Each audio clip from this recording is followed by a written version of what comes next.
Okay, we are here on the Ultimate Sports Network. This is Real Boxing Talk with Charles and John once again. And today's show is going to be about whatever in the hell we come up with. So, we understand that there is boxing and there's Real Boxing Talk. We don't have a set piece for today. Yeah, drink your water, stay hydrated.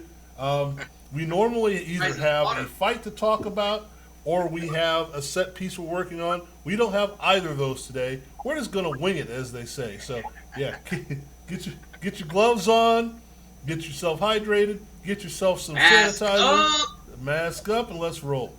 Gentlemen, how are you today? Doing good. How you guys Good, doing? Good, good. man.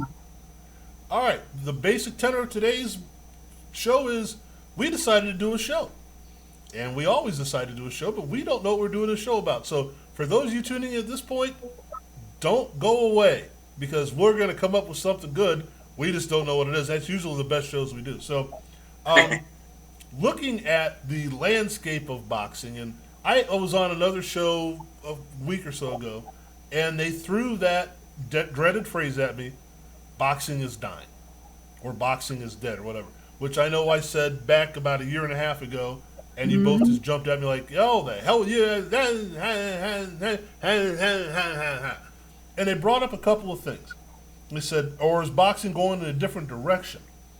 And they brought up the Paul brothers and the Mayweather-Paul fight, which has just been postponed or canceled, whatever, and the exhibitions with Roy Jones Jr. and Mike Tyson. And the idea of, do we have to do new stuff now in order to keep people interested in boxing? Or is boxing in and of itself still a viable commodity? And having been around the two of you for the last year or so, I think I agree with you that boxing is a viable commodity. However, there's an idea from some people that things need to be changed. So Charles, to start with you, what's still working well in the state of boxing?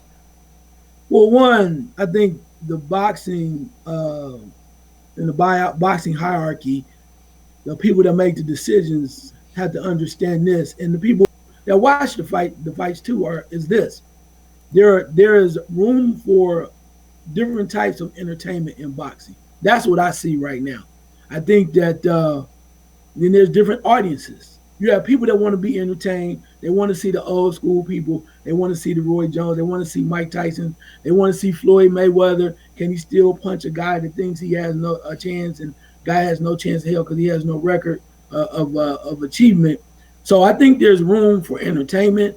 To me, that's separate. You can call it boxing if you want to, but we knew if you didn't know what you were going to get out of Roy Jones and Mike Tyson, something's wrong with you. You know, is the reason why it was an exhibition. But then I think on the flip side, real boxing fans understand that there's still a wealth of talent in various areas. We might have too many belts, as we talked about before, which confuses a lot of people.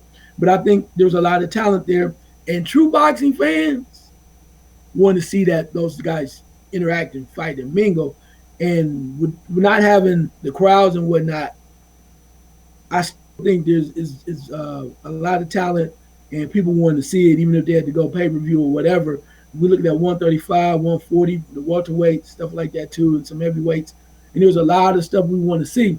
But here's what I'm gonna tell you real quick. This is how I would gauge it. As long as the pay per view numbers and people are still going to the fights when they're able to, and still tuning in to the fights that are the marquee fights, like the Errol Spence versus, Sean Porter, Canelo. I mean, everybody's box office for Canelo because his fans love him. But certain fights where you watch, you have Tank Davis, Leo Santa Cruz. As long as you see people tuning in and you still see the numbers up, that tells me boxing is still viable. Tyson Fury, Wilder is still viable. When you do Joshua and Fury, it's viable. Is every fight the greatest fight? Perhaps not, but people are still watching and they want to see the best fight the best. The real boxing fans. So when the real boxing fans start tuning out, then boxing is dying. But that's not the case, in my opinion, just yet. Okay, John. Now, with the way things are going right now, coming in and out of the pandemic, I know we've been saying coming out of the pandemic since last July, and it hasn't happened yet. But when we finally do come out of the pandemic, what have we gleaned from the way we do things now to where they're going to go after the pandemic? Because I think things have changed a little bit. Yeah, the pandemic is really the pandemic. Obviously, let's be honest, it's hurt everything. I mean, we can go into economy, we can go into people. It's bothered people.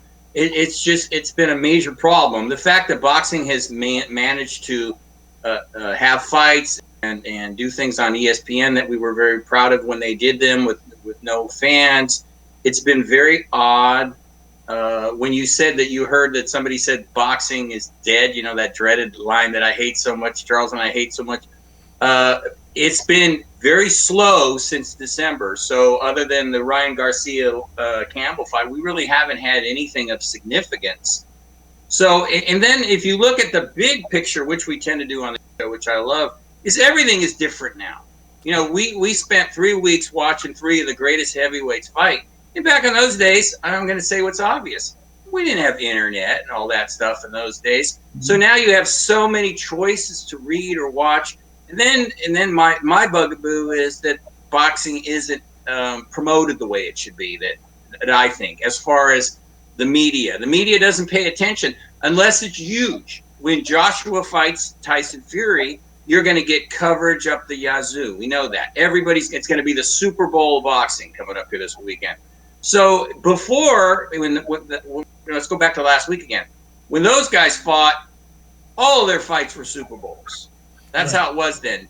Now it's downsized. You still have good fights, but the biggest lesson that I think boxing might have learned in the last, if there's a lesson, again, is how, and it's the same thing I always talk about, and I'm going to keep beating the drum until maybe they hear us, is they just, to me, in my opinion, they don't promote the sport the way they should.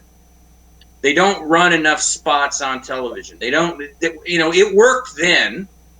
Why don't we try a few of those? It's not going to cost very much to try a little bit more investing and see what happens. It's all about numbers. It's all about that. I get it. But what Charles said is right. I mean, Canelo Alvarez is popular for 2 reasons. One, people either love him or hate him. I mean, it's amazing how polarizing that man is. Right. And he's really a good fighter, but people, I see comments about him like he's a bum. And I never use that term. I go to the boxer, but this guy's lost 1 fight, and he can't fight. Okay, so it's just I think boxing, no matter what, unless a guy like Muhammad Ali or Mike Tyson was around now, was going to have its downward spiral because those guys were bigger than life. And let's be honest, we really don't have anybody like that now. If another guy was to pop up, and I'm not talking about an internet sensation like Ryan Garcia or something like that, somebody that captures the entire imagination, I think the sport would follow suit. But with the way it is now, with all the social media, with the internet, with things, it obviously had to come down a little bit. But you see, when there's a big fight, people tune in. They sell 50,000 tickets in Texas for a Canelo fight. Tyson Fury and Anthony Joshua will sell 90,000 tickets if it's like that at the O2 in 5 minutes. The sport is not dead. It's not even close. So I'm hoping that maybe the promoters learned a little bit about maybe being a little more versatile, a little more flexible about what they want to do. But I'm not going to hold my breath. I think they're going to keep on doing what they're doing. Proof in the pudding is everybody wants Terrence Crawford and Errol Spence to fight. Nothing ever happens. So it's very frustrating being a boxing fan and writing about boxing. Well, you mentioned something earlier that, there are things that are happening that you go, what are they promoting? What are they giving us? What are they showing us? I noticed something that I saw. Well, there's a great sentence. I noticed something a few days ago that it was TV shows that are being canceled this year. Partly because of the expenses of what you have to do to run a TV show now because of the pandemic, but also because people weren't watching. And it was like 20, 25 shows that were on, either on, ABC, NBC, or Hulu or whatever that are being canceled. And I looked at the list and went, I know 3 of these shows. Mm-hmm. I know 3 of these shows. How are you on TV and I only know 3 of the shows? And it goes back to what you're saying. If the networks or the powers that be don't want to promote the show, we're not going to see the show. We don't know what's on. What time is it on? What channel is it on? What station is it on? I have no idea. I went back and went, you had a spin-off to Riverdale? Wasn't Riverdale a spin-off to something? And again, not to knock that. I mean, I read Archie as a kid, but not to knock that, but it's like, who knew it was out there? It was actually on the schedule. And that's where we're at with boxing. If you're going to put it on the TV or on the satellite or whatever, at least spend 3 seconds to promote it. And to me, that seems to be the problem. They don't promote the stuff that they are trying to make money off of. I don't get that. How can you have a fight? And again, we were mentioning the other day, how can you have a fight where you're like, this is, James Kirkland. This is a guy that we want to see right or wrong, good or bad, what's going on with him. Didn't know he was fighting until like half an hour before the fight. Now, did they need to show his fight? Probably not. But they showed it. So at least give us that information. We're watching the bottom line crawl here, and here is an Austin Trout fight. Austin Trout, really? Where'd he go? What happened to him? He's fighting again? We should know about that. If I hadn't looked it up, I wouldn't have known. And I still didn't even find out where it's going to be or where it's going to be televised. I just happened to find out that it's going to be fought. Those are the kind of things we need to know. Now, sometimes they promote stuff we don't want to know. Sometimes they promote stuff we shouldn't know. But now we're going, one of the Paul dudes they're promoting that. Why? Though it involves Mayweather, why? So I guess the question I'm trying to get to, Charles, is what can they fix and what should they fix in the way of how we get fights known to us? Right, but I mean, like you said, though, what they can fix is, again, recognizing your audiences. That's part of marketing, okay? You have to know what certain audiences want to receive. You mentioned information about Austin Trout and guys like that may not be household names to the average so-called entertainment fan of boxing, but old geezers like us and some other people that really love boxing, you want to know that. So you deliver that information to them. Then the other people, when you had the wildness of Floyd Mayweather and Rand Paul, John Paul, whoever the Paul is. John Paul Jones. Yeah, all of those. Oh, yeah, all of those Paul.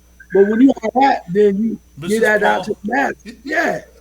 Yeah, Leslie Paul. Anyway, but all of those, you get fish sticks. You provide all of those, that information to the entertainment fans.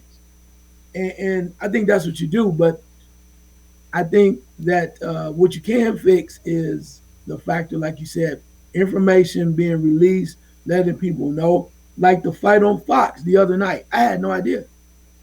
It was on Fox. I'm looking, is that on Showtime? I didn't know. And it doesn't take that much. And that's one thing I want to get back to that's one thing Golden Boy did do back in the heyday of Floyd Mayweather. And I know that's Floyd, but they always made sure there's information going out. Showtime Boxing did a little bit more when you had Errol Spence fights. You saw a little bit that on CBS and stuff showing up, being close to the fight. But the point of it is you have to be direct. It doesn't take a lot. People are hungry for this. Again, another group that I think should just dive in, whoever they have, whatever they're doing. The Zone. I'm just saying, man, you have all that stuff at your disposal. You have all these people that really would love to talk about certain things. Could be quite interesting.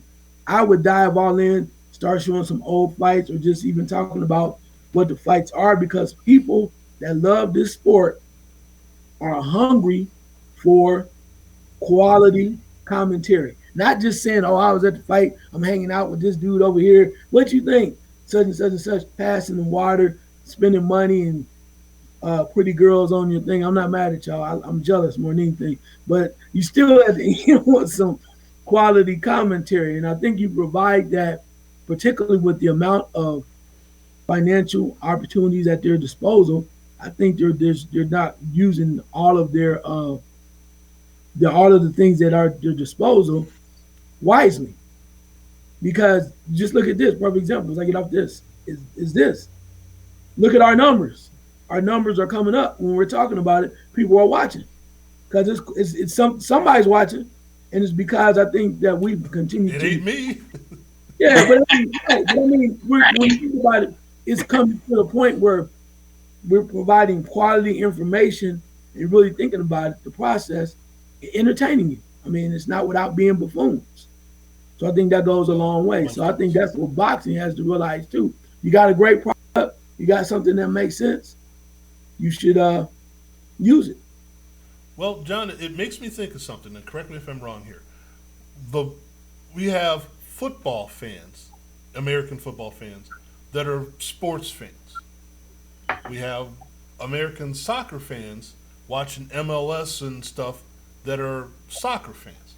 We have people watching English Premier League on MSNBC or NBC Sports or whatever the hell it is now, and they show a lot of that as well.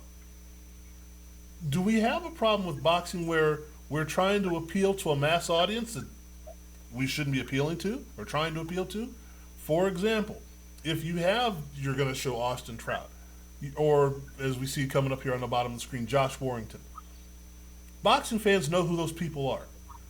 But have we gotten to the point where, or have they gotten to the point where they're saying, we're going to promise you 850 million buys, and we're going to split the purse between the two of you, and each of you are going to take home $30 million. Can you do that if you're just appealing to boxing fans?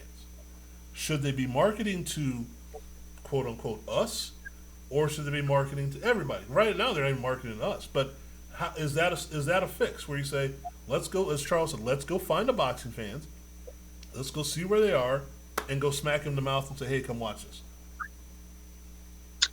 Well, I think they take the boxing fans like us for granted, in the sense they know we're going to tune in.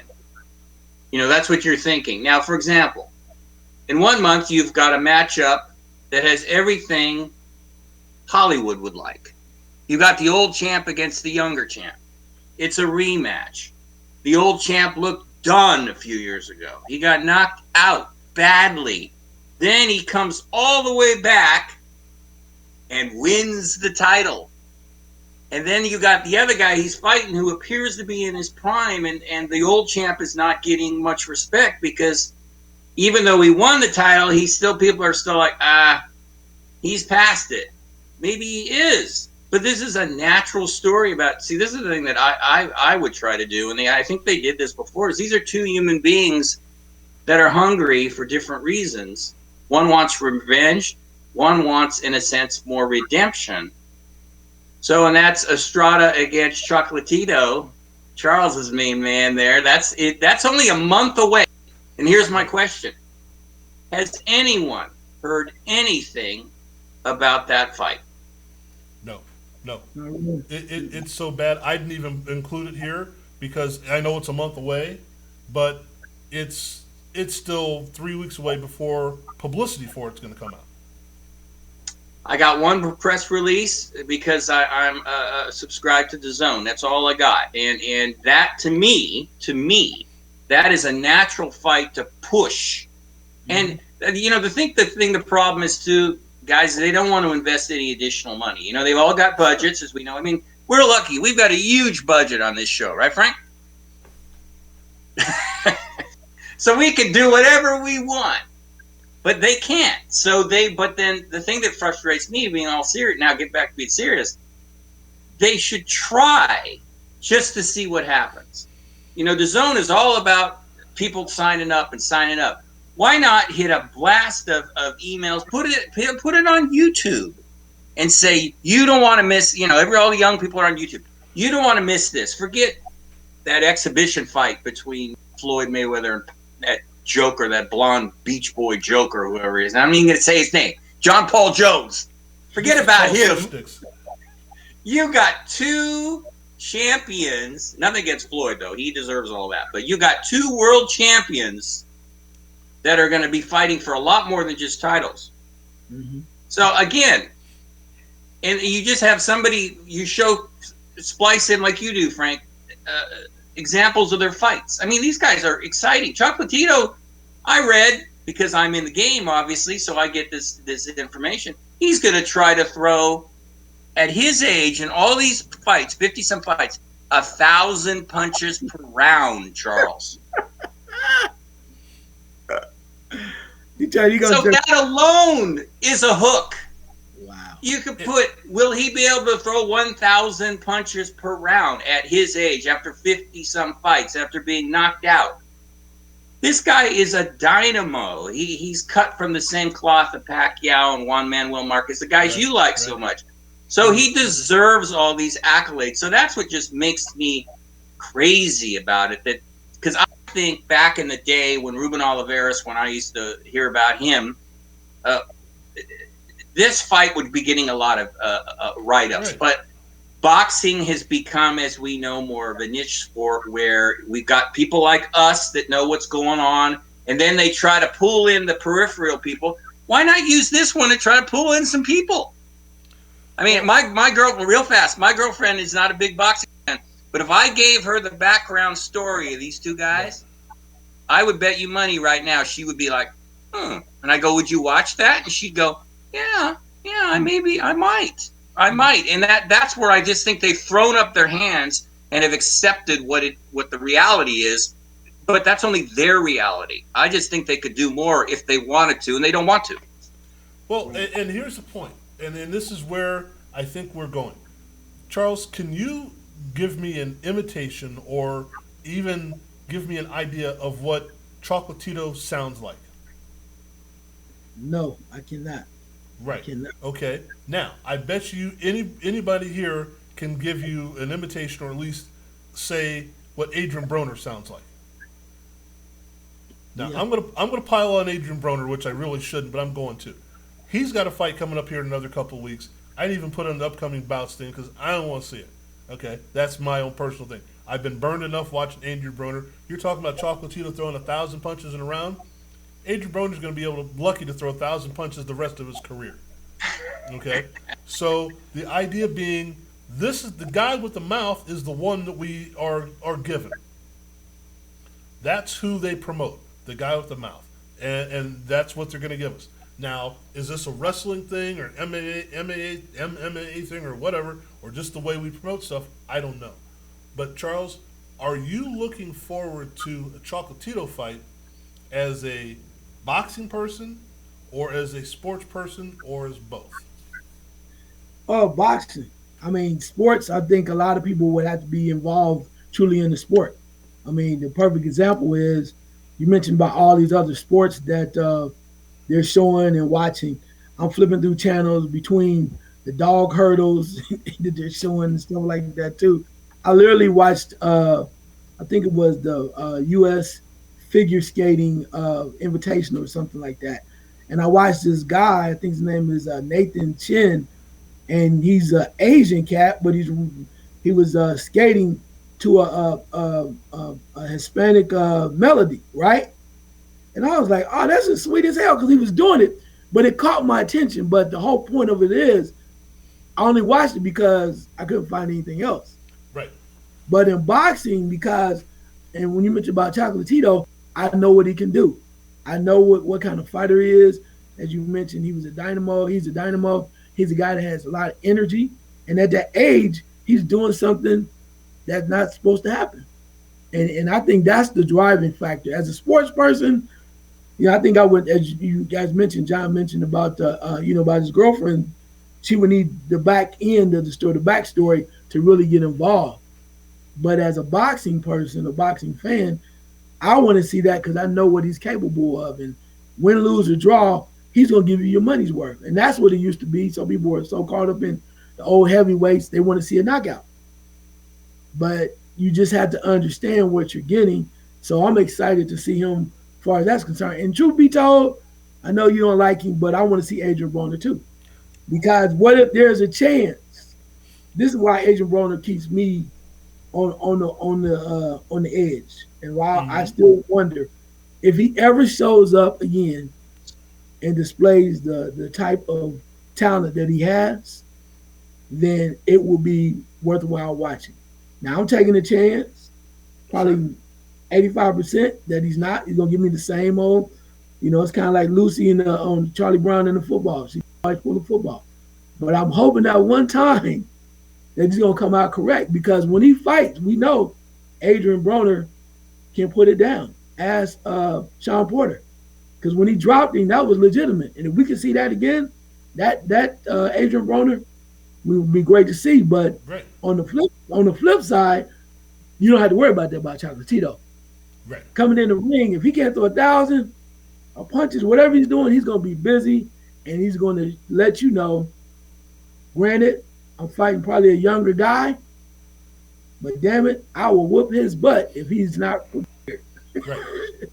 Yeah, and and that's where, and you hit it right on the head with Adrian Broner. That, and not to keep piling on, but that's where I was a couple of Adrian Broner fights. He's going to have to do it without me watching it to bring me back. But okay, so John, we're looking at something that I think is interesting. What it looks like we're saying is, like, would I rather, and I know a lot of sports fans that are sitting in their man cave on Saturday and Sunday afternoon after they've cut the grass or shoveled the snow, like, okay, I've been working all week or been in the man cave all week or whatever they're doing, and now it's the weekend, and I'm going to sit here, I got a couple TVs going, and they're showing me the Jets against the Giants. And I'm going to watch it because it's on. If I gave you Joe Smith versus Maxim Vlasov, would you watch that if you are that guy? Or do we not want to reach that guy, and do we want to reach the guy who's watching our show going, yeah, that Ron Lyle and George Foreman thing was that was great. Are we reaching the wrong audience or trying to reach the wrong audience? Are we trying to reach too many people as opposed to reaching the people that are going to go, this is great? Well, that's a great comment question, Frank. I see. I think, again, I'm beating a dead horse here, but I think the Joe Smith backstory, again, as I told you off air before we started, would be something that you would push. This is a guy who has a business with his father cutting trees. This is a guy that was an amateur fighter that basically people told him, forget it. You don't have the talent. You're never going to make it. And then he wins some trophies, and people are like, then he knocks Bernard Hopkins out of the ring, ends his career. That was a shocker. Then he gets beat badly when he goes for the title. Looks like he's done. Go do your tree business with your daddy. You can do that. No harm. He's a laborer. No, he comes back. He upsets Jesse Hart. He upsets Alvarez, the guy who beat Kovalev and then lost the rematch. Shocking to a lot of people. He's better now than he was.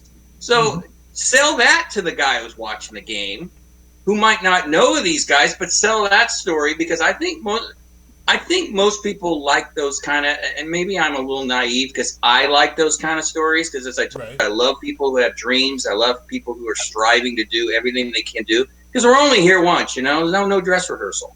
This is it. So he's doing everything he wants to do. He's doing what he's going to do because his dream is to win a world title. In 2 weeks, or in next week, he's getting his shot, his second shot at a world title. I want him to win it. Maybe you could hook someone like that as like, I'm going to watch a team that's 1-10 against a team that's 2-10, 2-11. I'm going to watch that. But wait a minute. I just heard this little story about this guy, Joe Smith, and this Russian he's fighting. They're pushing it as like Rocky IV, Rocky against the Russian. Who knows? This might be kind of fun. And if you know anything about Joe Smith, he is a hard scrabble, hard guy, hard punching guy. He's not boring. He's going to come in there and try to knock the Russian out of the ring. So if you could sell it, I think the guy who's like that might go, well, that's coming on in an hour. I might give that a shot, But see, they won't do that. And that's what drives me crazy. Because boxing to me, the reason I love it so much is because it's an individual sport in that respect. You got to sell it as an individual sport. It's not a team sport. It's what this guy can do. And if you tell somebody where he came from, I think most of us as human beings, we're going to pull for that guy. So maybe you might get an additional 30 people who might change the channel and watch him fight. Well, it brings up a point that as you both have been talking, I've been trying to crystallize it in my mind. Go to if you're watching this now, pause. Don't turn it off. Pause. Go to your TV or your satellite, whatever, and look at your guide. And then see what the guide says is on for the rest of the day, or at night, or for the weekend. And take a look and see how many times they're replaying the same show. Not just, syndicated episodes of Friends and Seinfeld. How many times they're replaying the same show? How many episodes of the same Sports Center do you get over the course of the evening? Say, coming on the West Coast, say we have the 9 o'clock Sports Center that runs until 3 o'clock in the morning or something like that. Or the 30 for 30 or whatever. Or Groundhog Day that was on yesterday that was on 16 different times. Or, how many times I've seen The Big Lebowski in the last month. Take a look and see how many times they're replaying things. And that's a media thing because it doesn't cost them as much money. I get that. But if you go back, Charles, look at the old CBS Sports Spectacular or the Wild World of Sports. Were those on opposite other sporting events? My example is CBS or Fox. They have, and I'm looking at football season. I don't know why we can't have a doubleheader on both of them. I haven't figured that out. But you have one game on one and a doubleheader on the other. Couldn't you, in that week, throw in some boxing or something during the other game, the time slot when you don't have something? They have maybe a golf event, maybe a tennis match on CBS, but that's it. We could have something. We don't have those fights during the day anymore because they say people are watching them, but you don't have them and they're not watching them at night. There's a question coming here someplace. Charles, when you look at the way the media is covering and promoting and producing boxing, what do they need to do better?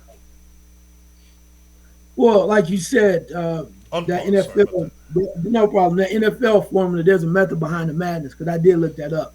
There's a reason why they can't put 2 games in 2 games. There's a method. I think it's something they drew up and they've agreed to it. So I think one is based on who has the number of games and who has the quality games. So that's how they kind of separate it, where one group 1 week gets that 2 and the other one gets the 1.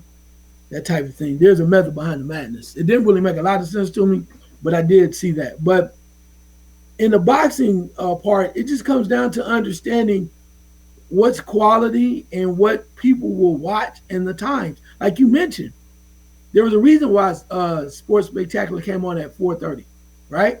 There's a reason why Saturday at 4:30, you think about it, you're watching in the summertime even. You got golf, right? You have baseball, and then you got something else. And it's like Sugar Ray Leonard's fighting on CBS, fighting Daniel LaDon. Now, okay, damn. I can go over here. I can always see the Mets. I don't really like the Mets. I'm in the Midwest. I can go here watch golf. I catch the 3rd round. Or I can sit down at 4:30 or 4:45 Eastern Standard Time, and I can watch Sugar Ray Leonard fight for free. That's the other thing, too. When something's free, like Fox has, use that up, PBC. What the hell are you doing? Give us a little bit more quality fights, like we mentioned before, about the undercards coming up with something that's legit. It doesn't have to be the top guys, but as I've always said, since we've been doing this program, give me the number 7 and the number 5 ranked fighters in the division, and they have something to look forward to. They win that fight. Maybe you get a sniff at 3. Maybe you get a sniff at the 2nd ranked fighter. Do that. Give me something, put something on the line for these guys, and they're going to give you a hell of a show. It's like any competition, anything that you do. They say John is a boxer. John is boxing, number 27. But number 10 is like, I'm going to just take him on because I think I can whoop John's butt, right? 27 is going to be like, hell yeah. And 10 is like, I can't let this dude take me down. So you got a 62-year-old dude. Yeah, I mean, but it's the premise of giving people something, particularly the athletes, to fight for, which makes for better entertainment, which makes for your ratings going up. Because what is the zone doing? I mean, no disrespect. I got love for y'all. You know more than I do. I don't have that kind of money. I am marketing, so call me. But my point is, if you have all this at your disposal, why in the hell aren't people watching? They already paying you. All it is saying, all right, we got these things in the vault, or giving them fights that people want to see. They want competition, and then you build it from there. Not to have somebody come up that he was a former athlete, said he liked boxing, he don't know what the hell he's talking about, and he can't even be specific about what the guy's doing. All that at your disposal. If I can sit here in this chair and we can develop a plan that's gonna work, and my budget is $800, and I can still make you watch, what does that tell you? What does that tell you? You might want to change up your group.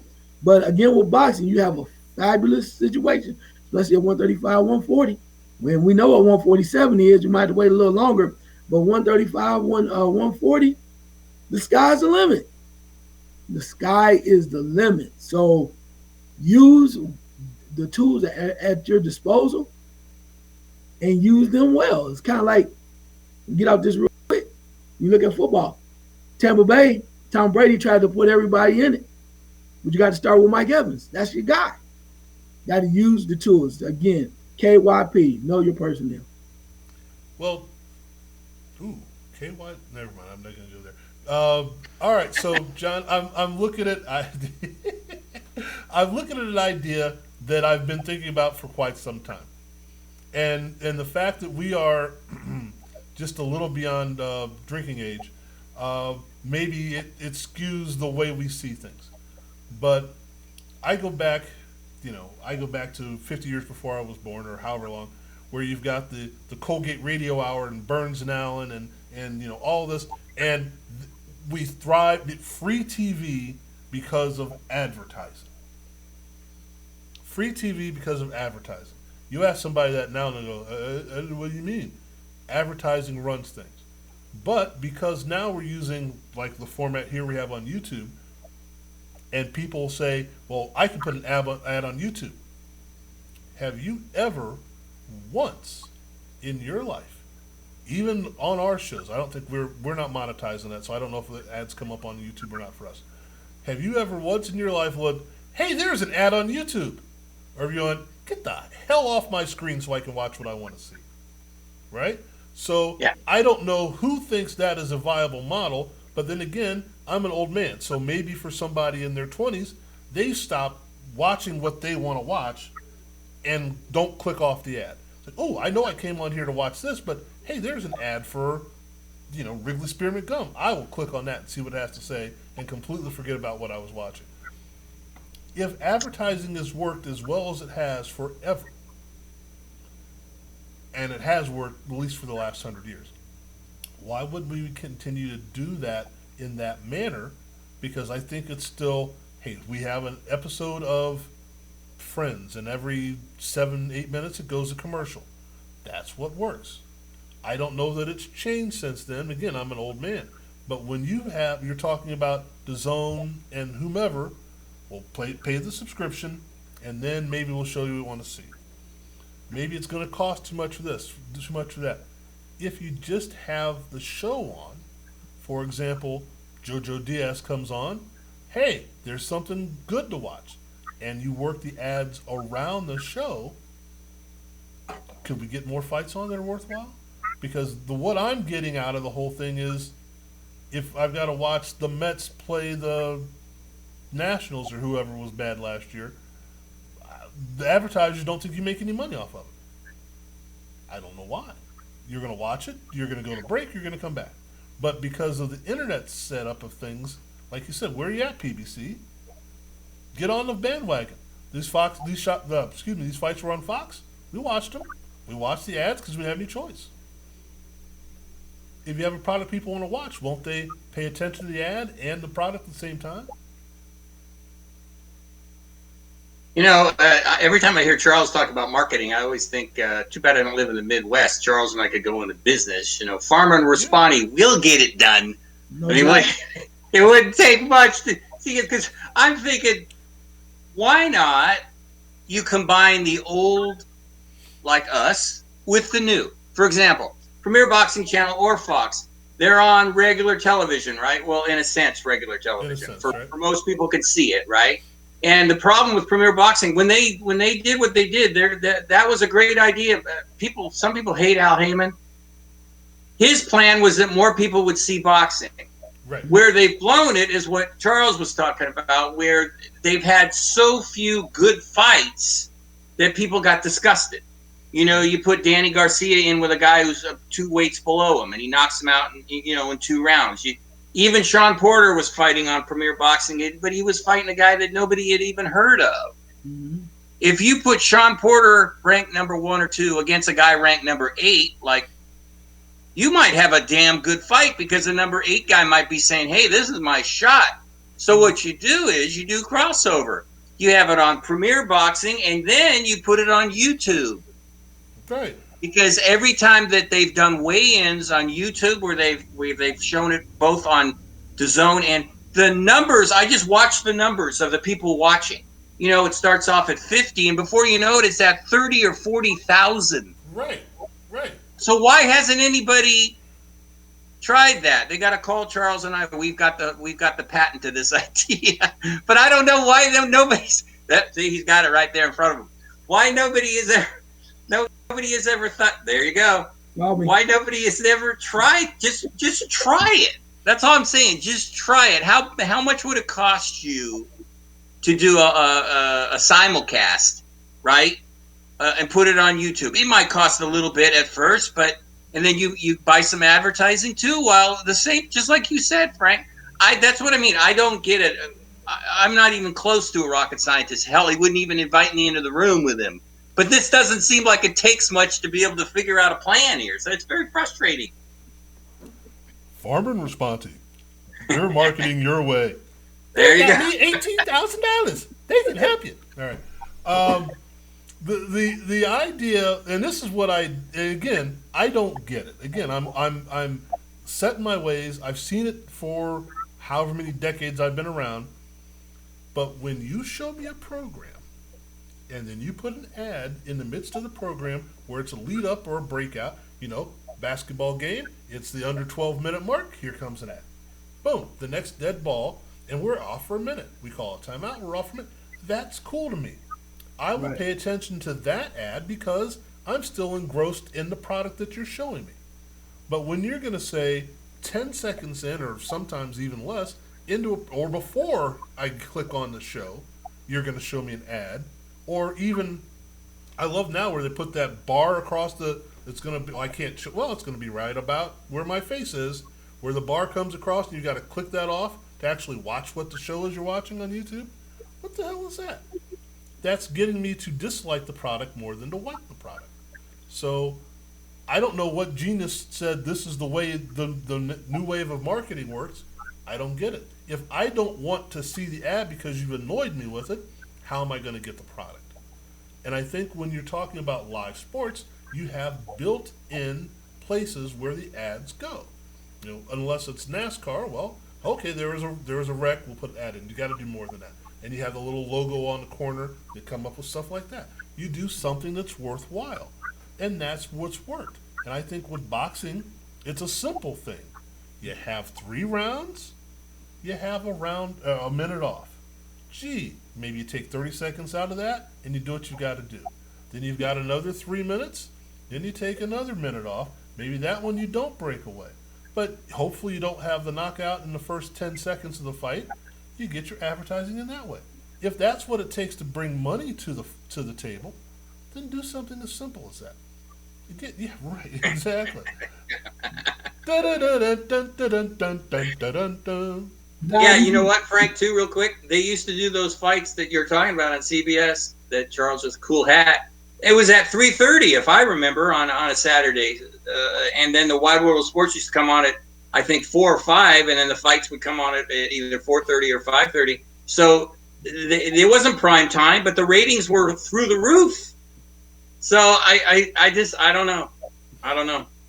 And you're not trying to get. That's what it seems like. Yeah, that's what they're working with. You're not trying to get everybody. You're trying to get the people that want what's got to give the people what they want. You're not trying to get people that are. You're not competing with Hallmark or Lifetime, you're competing with sports fans. And you're not really competing. You're saying, what is your choice? What would you rather have? As opposed to where we're at now, which you're getting no one. This is why people are saying things are dying. Now, the comparison that I've been given is mixed martial arts and UFC. And, well, hear me out because it does make some sense. Oh, well, see where I'm going. I'll let you stew on this for a second, John. I'm going to ask Charles this. Because, let's look at it this way. If you're looking at mixed martial arts, we have UFC. We kind of have Puma. Bellator and a couple other ones. But basically, we have a contract with Dana White saying you will fight in UFC, and here are the parameters. Here are the belts. Here are the rankings. Here's the mandatory. Boom, boom, boom, boom, boom. Now, it might be a little autocratic, but does that work better than WBA, WBC, IBF, PBC, DAZN, all these other entities controlling what happens? Wow. I think that's a, what we say, a convoluted question. You like that? Well, what do you expect? And what I mean by that is you have to go with what works for you. Okay. Dana White, of course, in UFC, he comes up with these great ideas, and people have asked why is Conor McGregor, for instance, still fighting, right? Right. But Dana White knows his talent, and granted, Conor McGregor may not be the guy he was before, but people like to see him, and that's why he's pushing him out there. But on the flip side, with these other entities in boxing, they are really trying to get ahead of the next guy or whatever. But unfortunately, there's a monopoly almost of talent in certain areas. So somebody's trying to push. You look at Golden Boy. Golden Boy now, all of a sudden, Ryan Garcia is the guy. Oh my God, he's the greatest thing since sliced bread. Really? Hell, you just had Canelo and you let that go. So Ryan Garcia, as great as he is as a young fighter, really hasn't shown us that he's the creme de la creme. They're reaching out there saying, I want to fight Pacquiao. And then Golden Boy said, oh, wait a minute. We don't get carried away, because he's calling out all these people. Tank Davis, it's a lot of attention. But if you really want to draw people in, like you're saying with these different entities, you talk to stuff, now you have to back it up. What is Ryan Garcia's next fight? Legitimately. And I think when you say that, because you went from the baby of the bell, you're the star of the show in Canelo. You lost him. Now you're pushing this kid, Ryan Garcia, out there trying to catch up, and trying to build him up and market him the way that you did Canelo. But he has a long way to go. So to answer your question is, I think it would be best maybe one way. I think there should be a couple alternatives. What I mean by that, maybe not 5 different entities trying to do the same thing, but I think you need at least 1 or 2, maybe 3 max different entities, so it keeps them honest, right? Because Dana White right now in the UFC, the one thing he does, he gives it to you when he wants to give it to you. Right. In fact, the majority of his shows are pay-per-view, but all of his shows are not great pay-per-view. So but the one thing he does do, he's always in search of the next great talent. Because it was Ronda Rousey for a while. Look how he did it. Then he came up with Conor McGregor. McGregor went off, had to find him another. He found Khabib. Okay, Khabib was leaving, trying to retire. Then all of a sudden, he has this girl, the lioness, goes after big bad Cyborg. He finally got her. She's killing everybody. But then he found the lioness, Amanda Nunes, one of the greatest fighters, male or female, ever in UFC. So when you have to keep on what's hot, and I think that's what's missing in boxing. You have this talent, even with the pandemic, that is waiting to explode and show their talents. You have to use them up and use them to your advantage while you can. And that's what Dana White is doing, because truth be told, he was very close to running out of talent. Real talent. Look at John Jones. Cormier leaves. A lot of extra one, but you just got to keep it going, because people want action, but they want solid action. And I think is where I just have to do this because I'm an idiot. I like that. All right, so now I have to figure out how to clear it. Thrill of agony of defeat. Yeah. The thrill of Now, victory. I have to figure out how to get it off the screen now. But the idea is, or was, that this is what you're going to get. And when we have that scheduled programming, this is what we're going to get. That's what we get. And I think with UFC, even though we're at UFC 2,475 now, they got to start naming them because we're running out of numbers. But, well, I'm never going to run out of numbers. But anyway, but the idea being, we're giving you something. Yeah. And I think that's the good thing. But John, as Charles said, you need to have some yin and yang. You can't just have one guy running the whole thing because now it's too autocratic. But the concept of, at least it's going to be something. If I want to have a fight, I'm going to have it. If I want to have a guy fight a guy, I'm going to have it. If I'm going to have this, I'm going to have that. Whereas we're in limbo here. Who controls, or do we need control of, for example, Gary Russell Jr.? What are the rules? Why? When are we going to see him again? What are the rules to make sure that he has the belt he's going to fight? You know, Pacquiao's been semi-stripped of his title because I don't even know what the retiree age AARP belt. What are they named it for? I don't have no idea. You're to the point where you've got, and we can beat this one into the ground, as many belts and as many divisions and as many leagues and all that. It's too much. We all agree with that. But do you make it, or can you make it just that one linear boom up and down, or is that bad too? I don't think you can now. It's too out of control. Pacquiao still has his title, and believe it or not, from what I read today, that fight with Ryan Garcia is getting closer and closer to being agreed upon by both. I still don't know if it's an exhibition fight. That's what they said at first. Then Ryan. The one thing about him, he knows, Ryan Garcia, he knows how to, since he's all over the place on the internet, he knows how to play everybody. You know, he's got 1 million followers or whatever he's got. So he's a great promoter for himself. But that's another page or another guy to kind of watch as far as that goes. And I think that like a guy like Oscar, you're talking about, you know, like Charles was saying, now that Ryan's the main guy. Well, Oscar probably sees a lot of himself in Ryan Garcia's, you know, the good-looking young kid. But I was watching Ryan against Luke Campbell, and I was thinking, nah, young 21-year-old Oscar against 21-year-old Ryan, 22-year-old. Oscar would knock you on your butt, bud. Yeah, so don't get too conceited there. I mean, Oscar De La Hoya might be a guy that will, because of all his scandals outside the ring someday, that we might need to do a program to remind people how damn good he was. Because he was really good once. But the word that comes to mind with everything you're talking about, Frank, is the word that Charles used. And I'm not going to use the typical C word. I'm going to use the other one. Nope, convoluted.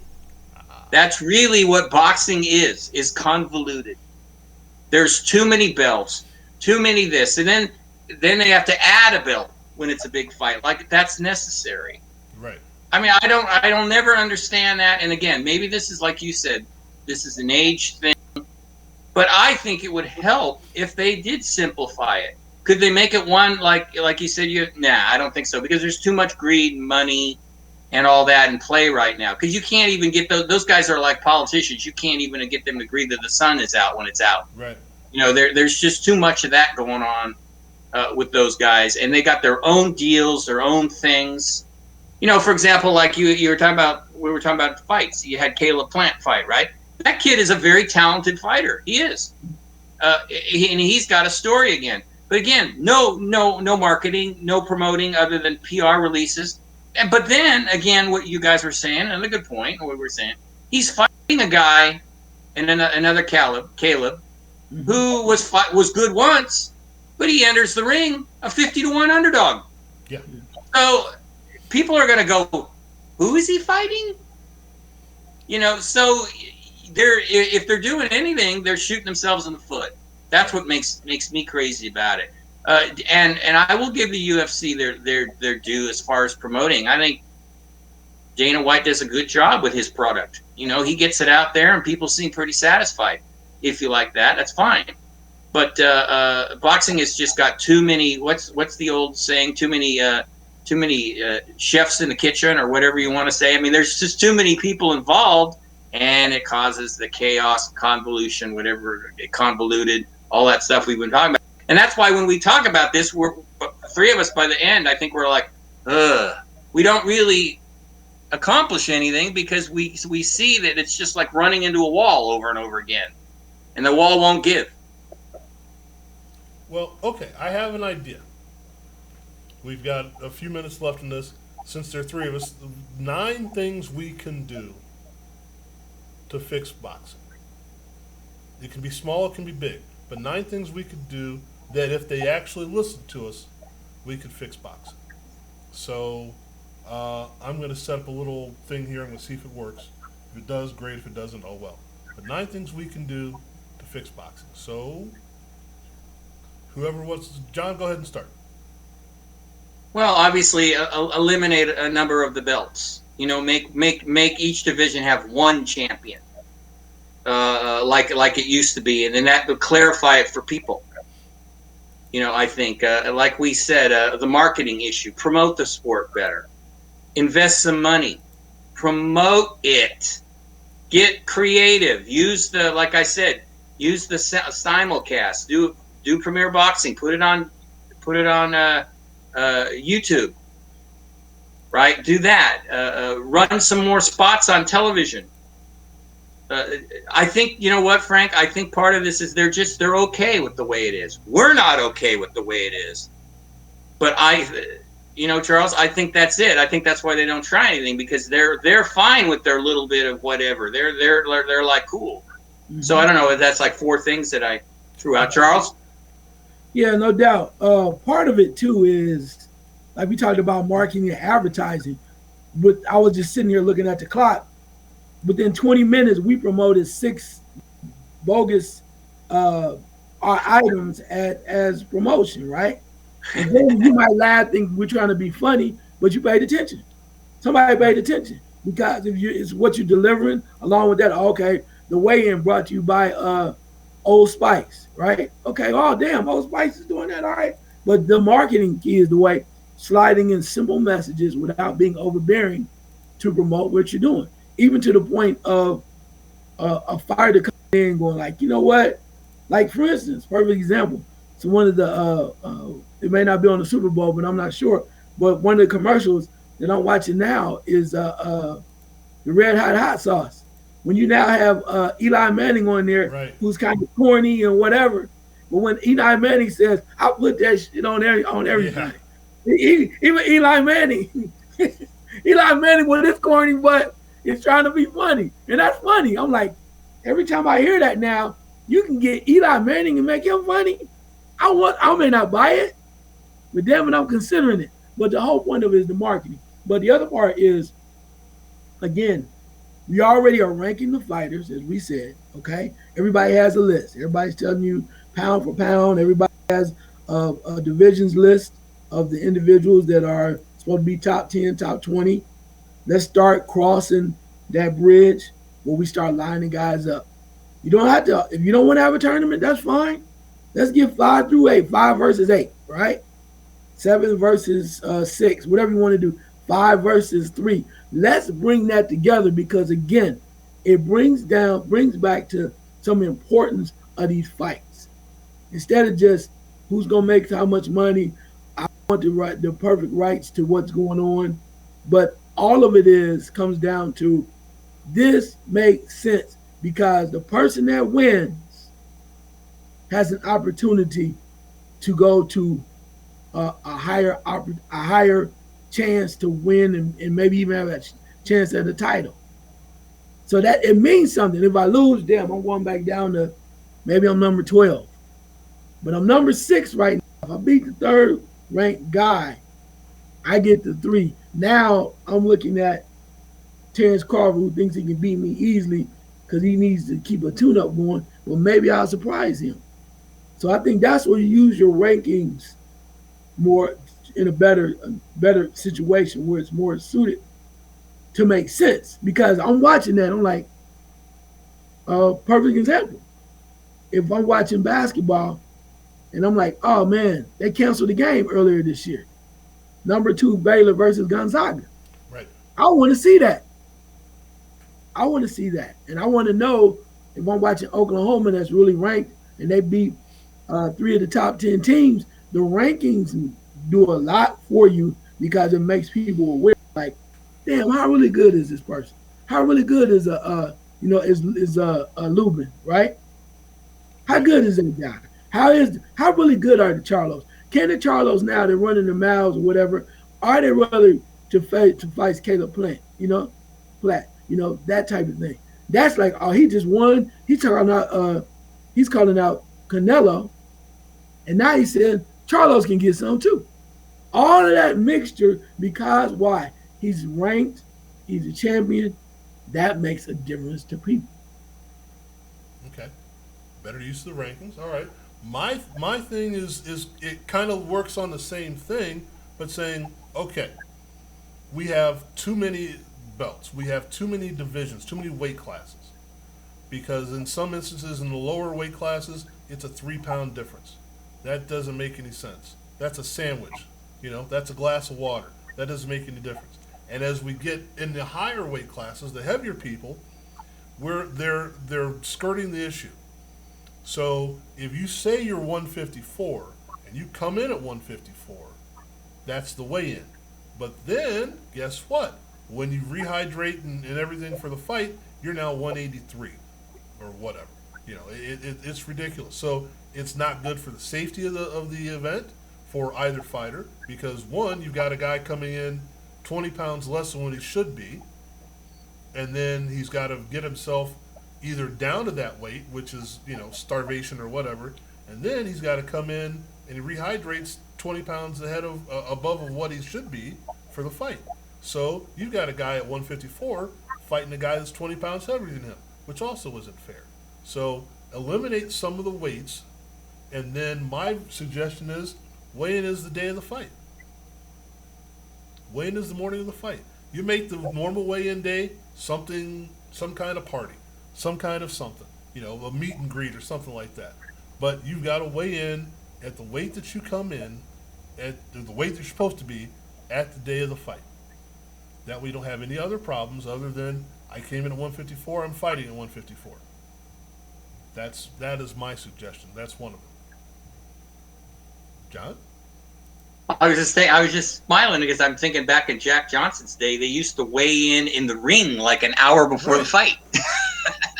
So there was no way anybody was going to be rehydrating or whatever you want to say. I mean, but it's ironic, Frank, you said weigh in on the day of the fight. That's the reason that they went away from that was because they said it was for health reasons because guys kill themselves to make weight and then they get into the ring weak and that's when they can get hurt. Right. So the flip side is like you said, take Joey Gamache against Arturo Gatti. When they fought, Gotti weighed, they were 135, right? Or 140. Gotti weighed like 165, and he almost killed Joe Gamache. Right. That was one of the brutal things that I've ever seen in my whole boxing career, life, or whatever. So, no, I agree with you. Fight in another division. That's all. Yeah, and you know what I would love to see, since you guys were talking about it, is like a boxing commissioner that had more power over things, and that would be one that I think would help if the commissioner had control. Then somebody could make the promoters make the fights. Don't be putting the number 1 guy against the number 30 guy and expect people to watch it. Do like Charles was saying, make good fights, promoters. That would help. But again, boxing is controlled by whoever and whenever and whatever is going on. So a commissioner, I think, would and that's never going to happen. It's been talked about forever. But I think that would definitely make a difference, especially if the guy came in. Say, I don't mean to throw him in just because I like him so much, and it's obvious, but say a guy like Andre Ward, right? Just because he's got such a great reputation and most people like him, I think people would listen if he was elected the boxing commissioner and he said, okay, this is what we're going to do from top to bottom. I'm going to say that I want this champion to fight the number 3 guy. That's his mandatory. Then I want this and this. And you got to go by what he says. Right. So it's a dream, but I think it would help the sport. It would draw more interest. I mean, if the commissioner is somebody like him, it doesn't have to be him. It could be anybody that's retired. You know, it could be Roy Jones. It could be anybody that's respected in the sport that people go, yeah, he really knows what he's talking about. I think it would definitely make a difference. Okay. A full-time boxing commissioner. All right. Yeah. Charles? Yeah. Other than that, I'm thinking too, because money drives everything, right? Right. So you get some guys that no matter what the level is, there's a cash bonus prize, right? So you already get your other money, but if you win this fight, whatever that money is, it can just be like kind of what they do when they provide in certain arenas in UFC. They give you the guy who has the most impressive knockout. You get money for that. So they decide if it's 5 fights on that card, then you get money. Imagine in boxing, you say Errol Spence versus Terrence Crawford, right? They're fighting and you can do this because some company or some sponsor, it could be sponsored. Sponsors say, okay, well, who do you think is going to win? Get all this publicity because it's coming back around. And then you turn around and you say the winner of that fight gets $500,000 extra. The winner. Imagine what that does. You mean it's like, oh yeah, I'm really into it. And now fans are excited because we know no one wants to lose money. So if Terrence Crawford can get $500,000 just for beating Errol Spence Jr. Money talks, BS walks. We know that. That's why there's so much connected with gambling. It's an incentive to fight. Okay. Yeah. I was thinking along the same lines. My idea was simply, okay. Some people it's socialist, but whatever. You make the fight, you make the match the fight, whatever, and you come up with the total purse amount. So whether it's available, $100,000 or $6 million or whatever, and you split it right down the middle, minus a chunk at the end. So say it's a $7 million purse that's available. He gets $3 million. He gets $3 million. Winner gets the other $1 million. So you're guaranteed money, but it's not this, I guarantee you, I want a 60-40 split or whatever. No, you're going into the fight, you're guaranteed money. You win the fight, you get paid. You don't win the fight, you don't get paid more. A draw, you split that other $1 million. So it's an even split unless you win the fight, you get more. Now, will that open things up to a little more tampering? Sure it will. That's the fun of boxing. That's the fun of going back and people being, well, let me tell you something. You got little shady deals here and there. Something may happen, but something may always happen. But when you go up to point number 4 and you've got your boxing commissioner, well, then you shouldn't have to worry about that as well. So my thing is a more, more pronounced splitting of the purse. So everyone knows what they're getting ahead of time, and then you get, as Charles said, you get an incentive to win the fight. So that kind of goes the same way. So I'm not going to put that in there because it's the same basic idea. So I guess I got to come up with something better. The idea of getting people to the door, getting people to say, I want to see what I want to see. So there is your czar of marketing between the firm of Farmer and Respondee. That's it. You come up with a marketing genius and say, we need to come up with a better way of marketing our product because right now it's not happening. Yeah, it's not happening. And Snap. They need to fix it. And it shouldn't be there. It shouldn't be all that hard. There should be an easier, better, more efficient way of marketing because you're trying to do it amongst a group of people that don't have the same ideas in mind, even though they should. So I'll use that one. Better, more intelligent, more efficient marketing. How's that sound? And then, I just thought of something, too, that I think would help do what you just said, Frank, help with the marketing. Oops. Efficient marketing. Efficient. Marketing. I think what would help is again, we're talking about the old days. Back in the old days, the champions fought a hell of a lot more than they do now. Right. And that would be another way to build a product. Would not have him fight once a year like Gary Russell Jr. I mean, why Errol Spence wins this big fight against Danny Garcia, and he says, "See you in the summer." Why? Get him back in there. He should be fighting now. That's how you build. You know, you get a little momentum. You don't let it die. You build on it, right? I don't understand that thinking with a lot of guys. I mean, they make so much money. I guess they figure like, look, I don't have to risk as much, but that's not how you build something. You know, you get even Teofimo, which I understand he's taking a break because of the biggest victory of his career, but don't wait too long now, bud. You know, because you're rolling right now, and you got to make a killing. You know, you don't get cocky enough as it is. Don't think I can do this when I want to. It doesn't work like that. You know, parade pass you by. Boxing, I think, has forgotten about that. Back in the day, you know, what did they call Joe Louis? Who was he fighting? I'm not going to use that B word, but he was fighting the heavyweight champion of the world. This is unfathomable to us nowadays. He's fighting every month. And even back in Muhammad Ali's day, he was fighting a lot, you know, in the 70s. He fought a lot. He fought 3, 4, 5 times a year. And Anthony Joshua's another, I'm jumping all over the place, but it makes me crazy. Anthony Joshua fights once, and then you say, well, I won't see him for another year. Why is that? Why are we protecting him? Or we're trying to get the most we can? See, I think that's what it is.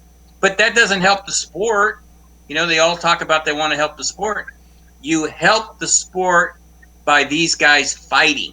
Not fighting once a year, fighting at least 3 times a year. Give it to Canelo. He's fighting again in a few weeks. Now he's fighting my half-brother, but he's still fighting again in a few weeks. So he's back. You know, he just fought in December, and he's fighting again in February, and then he's going to, supposedly they have a deal that he's going to fight Billy Joe Saunders in May. Mm-hmm. So that's good. Give it to Canelo. You might not like him. You might not think he's as good as a lot of people think, but he's doing something that I think helps the sport. And that's just, obviously, the word is activity. There you go. All right, accelerate. That's good. So that's it. They have a lot of boxing every week if you look at it, but they should have main fights more is what I'm trying to say. Big fights, not every 8 or 9 months or 10 months. You know, I think that would bring the interest up because you go, God, I just watched a good fight. Now I got another one to watch. How cool is that? Right. That's what I'm saying. Mr. Farmer. Yes, sir. Also, too, like for instance, we're looking at the Caleb Plant fight, right? He fought against a guy that maybe not be on the same level as he was when he had this exciting upset victory, kind of set his career off. But I said it before, I said it again. You have to improve the quality of your cards. The undercards have to mean something. So again, even if you don't use the rankings, but make it something. There was a time where people would go, in each weight class, there was, like, for instance, some up-and-coming guys, like at lightweight. So we got a great heavyweight match coming up between Anthony Joshua and Tyson Fury. Then I'm going to drop down to 168 and go, hey, Caleb Plant, what are you doing? Let's go ahead and fight somebody. Now, the problem is everybody thinks that they're pay-per-view worthy, right? Right. So, and they want to be their own promoter. They had their own promotion team now. Everybody followed the Floyd Mayweather way of getting money. So everybody has it. Now brought to you by Wilfred Benitez Productions. Brought to you by Juan Manuel Marquez Productions, JMM, all of that stuff. But to let them know that there's enough money and a quality card that everybody can get some because it's something everybody wants to see, then you say, okay, here's what we guarantee you. So you definitely you improve the quality of the bouts in the card, particularly the undercard that you're showing. And then maybe show them more on pay-per-view. That's what you need to do. But there's so much talent out here today. There's so much up-and-coming fighters. And also, too, there's some grudge matches out there, right? Right. Tevin Farmer has been chasing Tank Davis forever. Javante Davis just laughed at me now. He said, because you're losing the guys that don't even make sense. Let's put that on the line and say, you're running your mouth. All right, good. We're going to fight on this date. I'm going to not give you a bunch of money, but you say you're ready. Come on with it. I'm going to beat the hell out you. Let's bring out some grudge matches, man. Some guys say they don't like one another. Put it on the line. If you really want to fight me, you running your mouth in the back end or somewhere, because you know the Charlos love that. They'll fight anybody. They'll fight the little dudes. But put it on the line, but make it worthwhile. Where we got grudge matches, and we also have better fights on your undercard and better overall cards. Sunday at the Armory. The Johnson brothers are going to, steel cage death match, right? Right. Yeah, hey, right. Grudge fight of the year, grudge fight of the month, whatever you want. That's what drove wrestling. I'm telling you. Right. I literally went and I knew what wrestling was. I had to go see in person the Hart Foundation just because I wanted to see the flying clothesline. I saw it in person. I wanted to see Dusty Rhodes. I had to see Ric Flair. I had to see the Legion of Doom. The Legion of Doom. Woo! You know, all of that. That's how you do it. Seriously. That's the old American dream. Yeah. Be the man, you gotta beat the man. Woo! There you go. We all know it. See, there's the prime example of how well they sold it. We all know it here. Yeah. Let me tell you something. Randy Savage. Well, but okay, but this is exactly the thing that we're talking about. The idea that you can only have one, and this is what the thing that Fox just did. The idea that you can have one fight that everybody wants to see, and then and it's great that they showed the undercard for the entire day. Don't get me wrong, but you didn't know any of the people. Mm-hmm. It's the concept of the major leagues, AAA, and then rookie ball. I don't mind that rookie ball exists. That's great. Or whatever the configuration of minor league baseball is going to be this year. I have no idea. But short season rookie ball is fine. It has its place, and it has its place in little small towns where people clamor to that. That's fine and good. But you don't take the Rochester Red Wings and play them in a doubleheader with the Yankees. You don't do that. You know, it's like when you were a little kid and you were on the youth basketball team and they let you play at halftime of the varsity game. You were all excited, but the only people who were really watching were people who are going to see if that kid's going to fall down or your friends and family. You know, the people that came to see the varsity game were out getting hot dogs. I know I was one of those kids, and I was like, how come there's nobody in the seats watching me dribble the ball? You know, but that's it. It's fine and good to do it on occasion, but you really want to see the doubleheader. Let's put the boys varsity and the girls varsity and whatever together at the same time. If you're going to do that, and you're going to have these undercards that are people that, no offense to them, they may be somebody at one point, and they deserve their shot just like anybody else, but you beef up the cards, they're elsewhere. And like, you know, the perfect example, you didn't get Dusty Rhodes against some guy that just started wrestling. You know, you said, okay, we've got Ric Flair, we've got Hulk Hogan, we've got Dusty Rhodes, we've loaded the card, and then maybe in there we slide a couple people. But why can't we have 2 or 3 or 4 title fights on a card? I don't know that. I don't understand why that. Okay, like, and Johnny said it best. Everyone wants to be the pay-per-view champ. No one wants to get a piece of the pie. They all think that they deserve to be the headliner. Well, guess what? You don't. And that kind of sticks me into my part of, if you're going to have WBA, WBC, WBO, IBF, IBO, if you're going to have all of these, at least work together. At least work together so you can have people ranked in more than one spot. If you're the champion in the WBA, you should still be able to be ranked in the WBC. It would seem to make sense to me that if you're the WBA champ, you are at least a second ranked or at least a fourth ranked guy in the WBC, and you deserve a shot.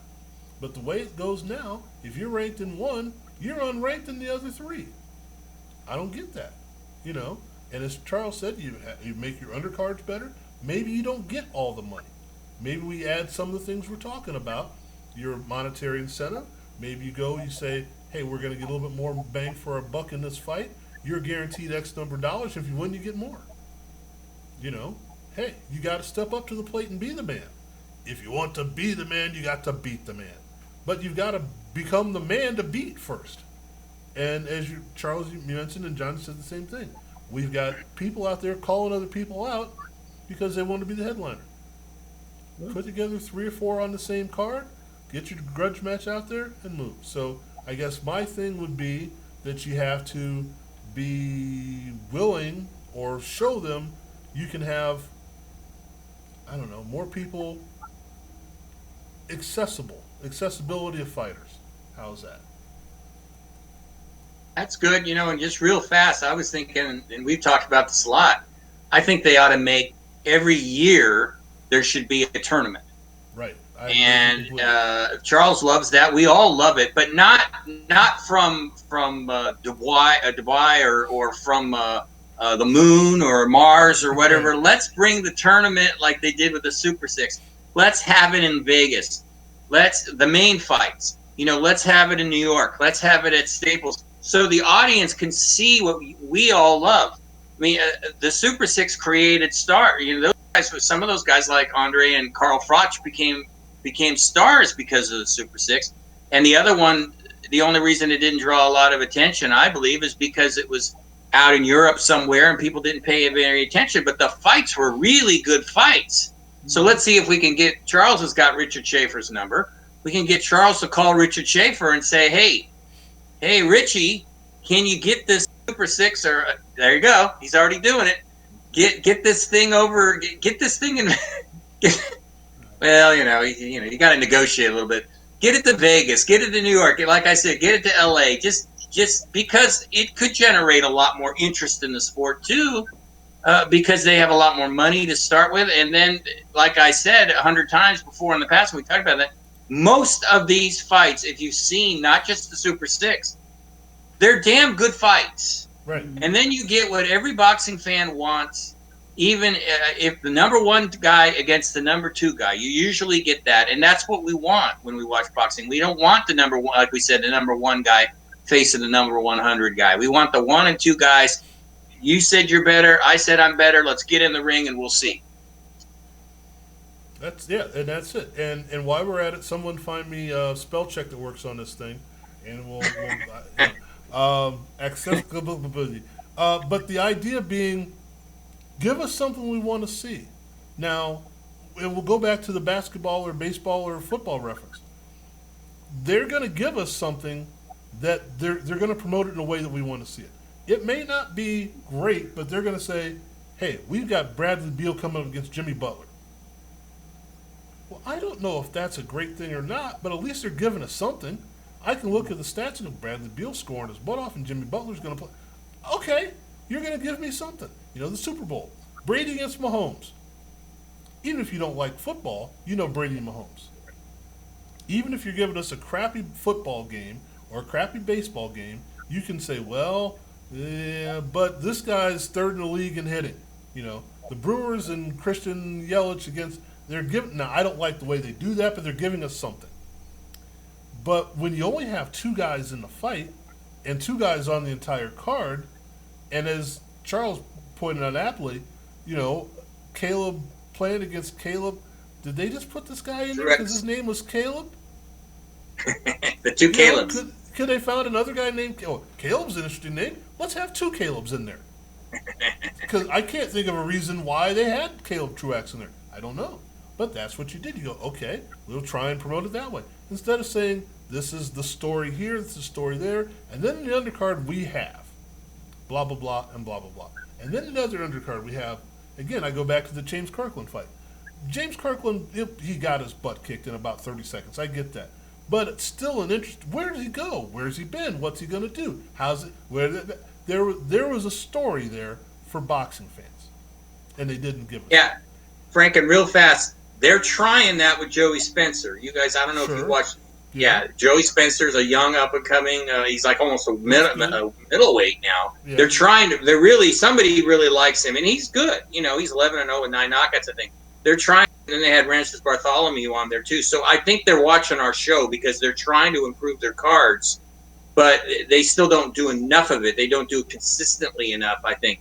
Joey Spencer's a great example of, like I was saying earlier, have a guy fight a lot. I mean, he fights quite a bit, but don't put him on the shelf until the end of the year. Get him back out there, in May, April or May. Get him back, and then get him back in 2 months. And you want to build him. Look at how they did it with Tyson. Tyson was another guy who was fighting every month and a half, and just knocking everybody out. Why is that so hard? I don't know why that's so hard to come up with. Well, if you look at our little bottom line crawl here, Miguel Burchelt just went off he's fighting for Oscar Valdez. That's a great fight. Yeah, that should be a good fight, great fight. Yeah, we got Gabe Flores coming up. Yeah, okay, very talented. And these are good fighters that the world doesn't know. Okay, so explain to me, that should be a comment every period. Explain to me why they're not fighting on the card we just had. Why couldn't we have got Burchelt on the card we just had with Caleb and Caleb? Right? Wouldn't that have been cool? Because, okay, I'm going to put it to both of you. Charles, I know John may have seen it. Have you seen Miguel Burchelt fight? I have not. Nope. John? Oh, yeah. Yeah. Where did you have to go to watch him fight? It's always on. I saw him on ESPN, I believe, and I saw him somewhere else that I can't think of right now. But he should be seen more. He's one of those guys. People go, who? But he's and that's your point, probably, Frank. He's damn exciting. And Oscar Valdez has got more ink or internet, whatever you want to call it. Right. But this should be they should be talking this fight up too. This one will undoubtedly. Not going out on a limb too much, I don't think. Don't let me down, guys. Could be a war, what I'm trying to say. Right. You got two power punchers. This is what boxing's about, if you like that kind of stuff. You like the beautiful brutality end of it. Burchelt is a power puncher. Valdez, they both, defense is very limited on both of them. They're coming in there to kill, kill, kill. Fight's not going the distance. Right. No way. We saw, Austin Trout, Josh Warrington, And again, I understand the way that you promote it if you are, Frank Heyman or Al Heyman or Frank Warren or whomever, and this is what you want to do, but combine the two. As Charles said, the accessibility or improve the undercards. You market it better. You put these guys, and it's okay to have them fighting who they're fighting. That's not the problem I have. But put them in cards where we can see. Again, Charles, you mentioned it perfectly. You've got this production company, this production company, this production company, that production company, and they can't work together. Why not? Nope. Egos. Right. Why not? They're all working together. They should be working together to make things work. Again, Jojo Diaz coming up. When I've heard stuff about him, when have I seen him? He's 31-1. Oh my God! When have I seen him? Well, I get him out there. Yeah, get him out there and show something. So, all right. So. We have kind of solved some problems today. Once we figure out how the technology works, we might even make it better. I realized exactly, once I started doing it, what I should have used, but that's another story entirely. But we have an idea of where we want to go, what we want to do. All right. Now, next week, we're going to have a little bit of an interesting show where we're going to have who should be fighting whom, or more accurately, who could have beaten whom. So we're going to go past and present. He doesn't have to be present, past and past. It doesn't really matter. But we're going to make a couple comparisons between this guy and that guy, this guy and that guy, how that plays out, and we kind of go blow for blow what we're going to see from each particular, weight classes and whatnot. So, in a roundabout way, you get the gist of what I'm trying to say. Charles, I have an idea for another show. It just made me think of something. Correct me if I'm wrong. The idea of a list of, because I love lists, a list of who we should see that we don't see.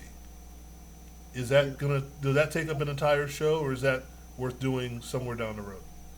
Well, not just the up and comings, but the guys that are in there. Like you said, the Chocolatito and a couple other guys that are really out there that we should see now that they're still fighting. Yeah, I mean, I think it's still worthwhile talking about, but I think there's still some current modern day dudes that people don't know about because you've heard about them. I mean, as much as Ryan Garcia is out there kind of talking and whatnot, we've heard about him, but then what about other guys that nobody knows where they're at? I mean, we hear about Shakur Stevenson all the time, but then there's some other people at 135, some people at 140 that need to get some more love. And then it's like, okay, how much do we really know about Devin Haney when you think about it? Right. I mean, Right. those that know Devin Haney watch him fight, but it's like, okay, is Devin Haney up to the task? Is he really? And granted, you hear that, but then everybody else says he's young, he's just shooting his mouth off. Most of them, right? But even Shakur Stevens, is like in a boxing match or even in a sparring session, I got the best of you. But he comes back and says, "No, I beat this guy. I gave Tank Davis all he wanted. We came out of that sparring session. My dad left with cash, and the other people were, left without their money. But the point of it is, it's time for him to rise up and fight somebody. No disrespect to him because he's young and upcoming, but we need to get into bringing out more him. As much as they're putting out Ryan Garcia, I think Devin Haney deserves just as much promotion." Okay. Well said. John, what do you think we need to come up with because this is how we came up with the concept of next week's show. I went back and listened to a show from a few months ago and went, hey, we actually said something, or I'm sorry, Charles actually said something, and we actually listened 6 months later. What's the another concept for something we should do in the future? Well, that's Professor Farmer down there. So when he speaks, we listen. but he actually, the professor, there, here it comes again. Now what? The glasses? But when he speaks, I thought so. There's the professor. Jeff Hutton's cousin Jim. Sorry, Teach. Sorry. When he made a good point, because how about Boots Enos?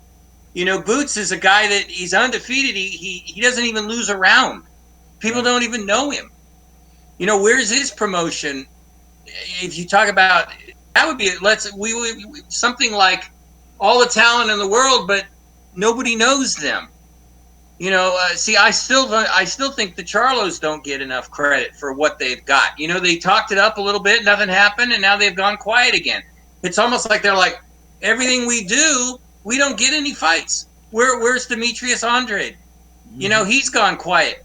And these guys are talented. And it's back to we've gone all the way, Frank, all the way back to you said the guy with the mouth gets the notice. And that's unfortunately true. It's not based so much on talent. It is and it isn't.